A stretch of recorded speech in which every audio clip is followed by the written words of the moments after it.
Hey folks, Vortex here and welcome to my review of the 7hz Aurora. You can see it's a 12mm dynamic driver, a 6mm microplanar and balanced armature, so it's a Tri-Brid. And yeah, as usual, full disclaimers, I'd like to thank Linsol for sending this over, so thank you very much. I was not paid to do this video, no thoughts and opinions are my own, and yeah, let's get into it. These are quite a funky driver setup, so this should be yeah, quite interesting.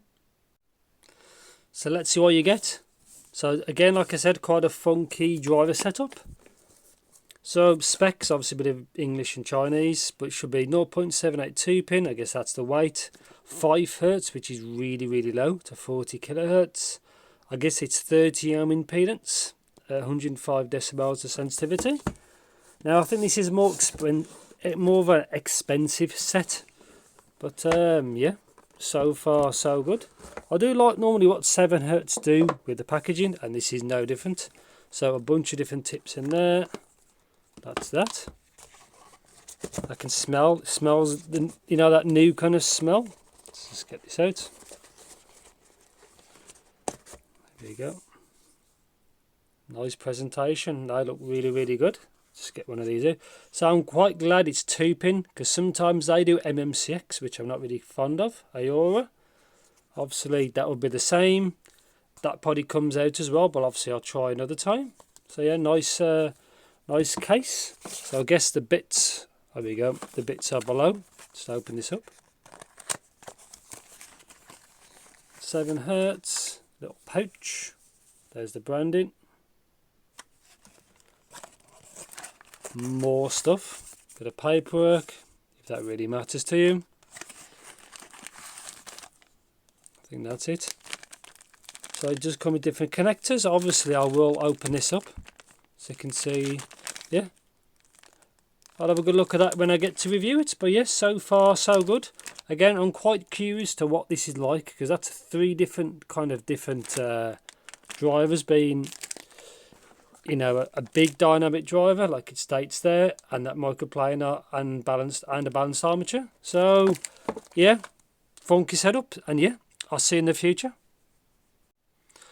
So welcome to my review section of this 7hz Aurora. So obviously this looks like with a cable, but before that, it does come with 2 adapters, so 3.5 and this 4.4 connected. I'll just show you this one. So basically it does just unclip here. And it goes on there. There's a little guide just at the top. We'll not see on camera. Just right at the top, and that clips in there directly, and that's pretty much straightforward. And obviously these are the tips. So these are quite similar to what's on there, not the same. But you can see it's fairly standard type. And these are kind of similar to, I think, the Dunu tips. See, it's more like a cone shape. And obviously then branded 7hz, and obviously you use what suits yourself. So the cable, again, I've got the 4.4 on it. You just obviously connect there. It's a really quality cable. It's a bit stiff. It might loosen up after a bit of time. It seems quite high quality. Chin slider here. And one thing to notice, if you're a glasses wearer, it's a little bit of a thicker kind of cable. So just bear that in mind. And that's what they look like. It's got L and R on the connectors, and that's it. Good cable. It's just a bit stiff, but at least it's modular. Obviously, they haven't included 2.5 anymore because it's an older standard. So just take these off. So let's take this off as well while I'm at it. Have a closer look. So these are 2 balanced armatures, which I think you can just see in right there. There's a DD. There's some microplanar. You can just see there's nothing in the nozzle. There's something down here as well. And that's the shape. I like what they look like. 2-pin as well. I'm glad they didn't do MMCX. I think in the promo material there was MMCX on these. I'm quite glad they didn't do that. So anyway, let's talk about power and sensitivity. These are a little bit funny to power, but they're not that difficult. They also do benefit from a cleaner like dongle that could something half decent. You don't need anything crazy. Just something that's probably not your phone, really, in my opinion. Have another look here. So comfort and the fit. Now these are on a larger size. You can see it's not that seat's quite as short. So these took a bit of fiddling for my ears, but then when they was in, there was okay. Again, they are on the larger side, as you can see here. They probably could have slimmed it down like this section where my little finger is. But yeah, it's not too bad at all. Now, let's talk about timbre of this set. Now, because these, I think from how they describe it, the dynamic does most of the lows. And then it's the balanced armatures. And then the micro planars to do like the very top. It says up to 40,000 hertz and beyond, which is good, but we can't hear that high. So I like the idea. The point is extension, but I'll talk about that in a bit. Obviously the driver's in there. You can't really see because the shell's kind of dark. And yeah, so let's go on to, so yeah, timbre is, it could be better. But I'm not surprised when it's using those kind of drivers to do that. But it's okay, shall we say. So, resolution and details. Now, these are designed. These are detail monsters. Obviously, we talk about the sound in a bit, but they are very, very detailed pair of IEMs. And a very resolving pair of IEMs. And that's pretty much it, really. Sound stage and imaging. So, for me, stage, it had really good width, I think, which helps because it's got a lot of air to the sound, and imaging actually seems okay again because it's got, I think it's more of a brighter tuning. It makes it more forward from what I could tell, really. Now sound, because that's what we're here for, so I'll pull that up now, move the tip before I lose it. Now as you can see, they are quite energetic, but we'll get to it. So bass, there is a bit of a bleed from the mid-range, which is not too bad. It just helps give things more body. I prefer as well a little bit more sub-bass, but these definitely have enough low end. But obviously, I think it has a 12mm dynamic driver, so these are definitely bassy. But they don't seem as bassy because of the treble, but obviously I'll get to that in a bit. But yeah, not a bad dynamic driver. I can't remember the materials they used. But again, it just pump when it needs to pump. But then again, it doesn't seem as bassy because of the treble. But yeah, that's it. Dynamic, the DD they use seems pretty good, really. It seems pretty good for electronic, which I typically is my kind of test. But I do listen to a variety of stuff. Mid-range, you can see it's more.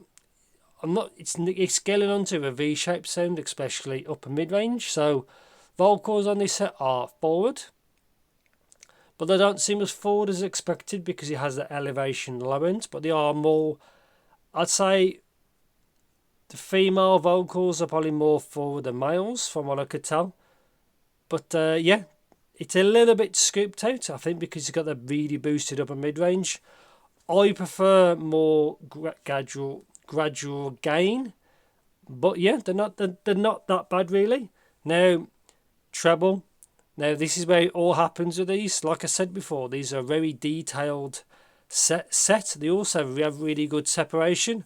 Mine seem to be a little bit wonky on the graph, but I didn't really notice that imbalance, really. Like I said, it's meant to be DD, and then the balanced armatures, and then the piezo's for the high. Now, these have loads of extension, as you can see. These don't drop off like at all. And when you hear them, they do have very good extension. Again, they are a very detailed set of earphones, but because of that, they do have a kind of an unnatural sound with them. They can be a bit fatiguing. Now, the treble on this set is personally not what I prefer. Not what I prefer. Again, I listen to these in a lower volume, and these are no problem at all. But if you turn it up, they may get fatiguing. Again, it all depends on your listening volume, and obviously also don't listen too loud because we own protect your hearing, so bear that in mind. But when you turn up a bit, they can get fatiguing. But then again, all the details come out when you turn it up. And yeah, very detailed set, but it's not what I prefer.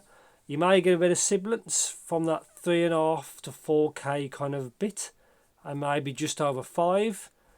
Again, like their previous model, I think the Eternal, those are purposely tuned to be bright, and these are purposely tuned as well to be bright. These are Again, I think these are sound brighter than probably their Planar model, like the Timeless. More of a, but that's different because it's Planar's a bit faster. But yeah, treble, very detailed. Probably a bit too much for what I prefer. Again, detailed set, so like a really detailed set, really. And yeah, so conclusion is, what do I think of the 7hz Aurora? They're not a bad set, but just be mindful of what these are. Now, if you like a relaxed treble, these aren't for you. Now, one thing I noticed, they do have a bit of bass, but they do have a bit of treble, so it kind of balances each other out. So if this didn't have much low end at all, they would sound brighter, or vice versa. If it had loads of bass and not much treble, they'd sound really, really warm sounding, really bassy, but they don't, because it's basically kind of U-shaped. One kind of counteracts the other. So they didn't sound as bright as I expected, but when you lower the bass down, they are a bright set. So just bear that in mind. So this is for people who want something a bit different, who want detail. These are detail monsters. They're not really that fun sounding. They're not a relaxing kind of tune and nothing like that. And I think I end it there. They're not a bad set. They're not tuned what I like. They are, again, people who want all the information of the music. They'll give you all that information. And they are on the pricey side. These seem to be $399 USD. So they're not cheap. And obviously the choice is yours, really. So I think I'll end it there. Yeah. So after this, I've got 2 more items to review. One's from Sangsu and one's from Tin Hi-Fi. So keep the eyes peeled for those. And yeah, thanks for watching. Take care. And I'll see you in the next video.